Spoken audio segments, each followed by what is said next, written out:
A smile is free, words are cheap, and saying, I love you, costs absolutely nothing. Nothing at all. Let's think about that for a second. Welcome to the podcast. So, nowadays, people's words carry absolutely no weight. There is no integrity left, there is no moral compass. We live in a society where you simply cannot trust people blindly anymore because one minute they are here and the next minute they're there. They don't follow any kind of structure or boundaries in their lives, and worst of all, they have no fear of consequences. People act entirely on the height of their emotions. In the heat of a moment, whether it's because of drink, the atmosphere, or the hype people say or agree to anything. But 24 hours later, those intense emotion drain away. They come back down to reality, and suddenly they turn right around and take back their words. Their feelings change, and so does their version of events. And that brings me directly to what has been dominating the news and my social media feeds this week. We are talking about the actor Michael Ward, who is currently in the middle of a high profile court case involving some incredibly serious SA allegations. Honestly, when I look at this entire situation through the lens of a human nature, it is deeply sad. Here is a young, up and coming star. Yes, he's already done amazingly well. He's been in massive productions like Top Boy, which I'm a fan of, and Blue Story, and other movies as well. But in the grand scheme of his career, he's still rising. He hasn't reached the absolute pinnacle of his game yet. In my opinion, he's still an aspiring young talent with so much world left to conquer. To see what has happened to him, regardless of what he did or allegedly did, it is heartbreaking to watch a young man get so easily distracted and have his entire career derailed. People can say, well, it's just allegations right now. But let's face reality. The fact that this is plastered all over the news means the damage to his future career is already being done. We just don't see enough young black stars making it to this level, and he has so much potential. It makes me wonder, even if he walks away a free man, can you really ever come back from this? It reminds me of so much of Noel Clarke. You remember him? The BAFTA winning actor, producer, and director who wrote Bullet Boy. He was a powerhouse of talent all over social media on top of the world. Then multiple allegations came out. It went all the way to the legal system, but the court case never actually went through. Yet that situation completely humbled him, and his career has never been the same since. But there is a massive difference here. Noel Clarke already had dozens of movies, years of experience, and industry leverage under his belt. Michael Ward doesn't have that long filmography to fall back on. This is happening right at the start of his journey. If you've been following his trial, you've probably been watching updates online. I've been watching a lot of Murad Morales videos. He's a brilliant YouTuber and he's actually been sitting in the courtroom gallery, providing direct feedback on what's happening day by day. By the way, I will leave a link to his channel in the description below so you can check out his coverage. When Murad was breaking down the beginning of the case and what the defense lawyer was doing, I sat there thinking, oh my God, the defense lawyer was absolutely hammering the accuser with questions. But let's be real, that is the lawyer's job. The defense's entire objective is to find any avenue, any loophole, any contradiction to make it look like someone is lying. We still have to see how it plays out when the prosecution pushes back. But let's look at the bigger picture. Michael Ward could very well win this case. But let me tell you something.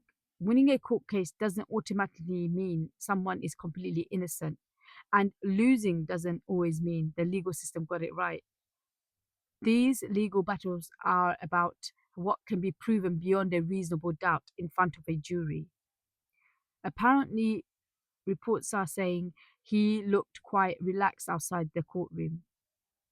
But I think, especially young men in the spotlight, need to learn how to desperately read the room. Let's create a hypothetical scenario here as an example of how these situations break down in real life when words are cheap and emotions are high. That quote I mentioned at the start of the show, I read it in a book once. It was a story set back in the 1950s wartime era, and it was a scene where a mother was passing down the exact wisdom to her daughter to warn her about men and their behavior or human behavior. And look how perfectly it maps out into our world today. Imagine a man is in a relationship with a woman who is half drunk. If you see a woman is drunk, do not even approach her. Do not engage. Do not do anything with her. Because here is what happens in the aftermath. While the liquor is flowing and the emotions are high, everything happens. While the liquor is flowing and the emotions are high, things happen. The guy does his deed, he moves away. Maybe he says thank you, flashes a text message with a teary-eyed emoji, and goes on his way. But then the woman processes everything. She goes back to her normal life. The alcohol wears off, and she is left feeling completely empty inside. She realizes he didn't care about her. He just got what he wanted and left. So what does she do? She sits in the emptiness and she starts to play back all the things that happened. In her mind, she thinks, at that time, I only let him do it because he was being quite forceful and I felt trapped. Then she sits down with her friends to process it. She tells them what happened, and her friends say, yeah, he shouldn't have done that to you. You said no, right? Are you sure you said no? And she says, yeah, I think I did. Yeah, I think I did say no. I think I did get raped. Meanwhile, the guy was just in his emotions, in a rush, thinking about his own immediate desires. But look at the flip side of that scenario too. There are also times when individuals use their fame, their power, and their physical presence to take complete advantage of someone who is vulnerable, intoxicated, and completely unable to give true consent, thinking their status will protect them from ever facing the music. Both of these scenarios happen in our world, and that is exactly why we have a legal process. That is why a jury has to sit down, cut through the noise, and look at the cold facts. Because both ends of this equation can be a total disaster. Look at what happened to young Philly. When he went all the way to Australia and ended up in a massive situation with another girl, it's the same pattern. Listen, you know there are predators out there. You know the media is watching. You know how quickly a situation can turn against you. Why don't you guys just find one nice woman, marry her, stick to that one woman? You'll be far safer and you will probably be a lot more happier. This whole situation with Michael Wood is a massive, painful lesson for every single young man and young woman watching or listening.